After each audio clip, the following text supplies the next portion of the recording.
Quelques 7,4 millions d'électeurs étaient appelés à départager les deux candidats admis au second tour de l'élection présidentielle du Niger.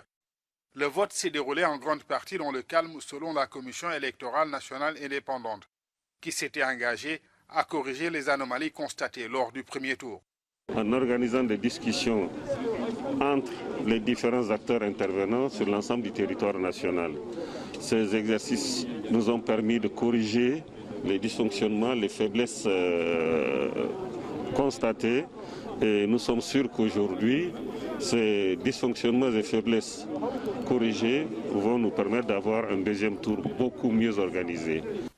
Après une campagne centrée à l'intérieur du pays, le candidat de l'opposition, Mahaman Ousmane, ancien président entre 1993 et 1996, reste très critique à l'égard du régime actuel.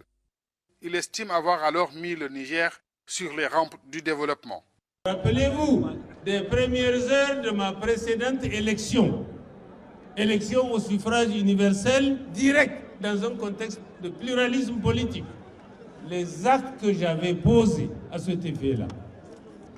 Ça fait maintenant quelques décennies que nous sommes pratiquement au même point de départ.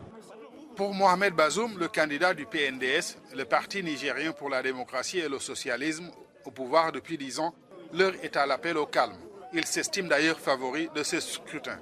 Le vainqueur ait la chance avec lui. Je souhaite que cette chance soit de mon côté, bien sûr. J'ai beaucoup de raisons de croire qu'elle est en effet de mon côté. Et donc, par conséquent, j'apporte l'avenir avec beaucoup de sérénité, avec beaucoup de calme. Quatrième producteur mondial d'uranium, le Niger est confronté à des défis immenses sur les plans sécuritaires, climatiques et surtout socio-économiques. Le pays a également vécu une page d'histoire marquée par des coups d'État depuis son indépendance en 1960. Le président sortant s'était engagé à se limiter à ses 2 mandats, conformément à la Constitution. Je suis fier d'être le premier président démocratiquement élu de notre histoire, à pouvoir passer le relais à un autre président démocratiquement élu. C'est un événement majeur dans la vie politique de notre pays.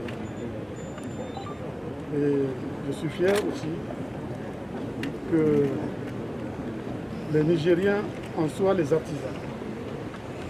Grâce à leur maturité politique, le Niger est classé en bonne place dans le concert des pays démocratiques. Le scrutin a été par ailleurs endeuillé par la mort de 7 agents électoraux, alors que leur véhicule qui transportait du personnel et du matériel de la CENI a sauté sur une mine dans la commune de Dargol, dans la région de Tillabéri.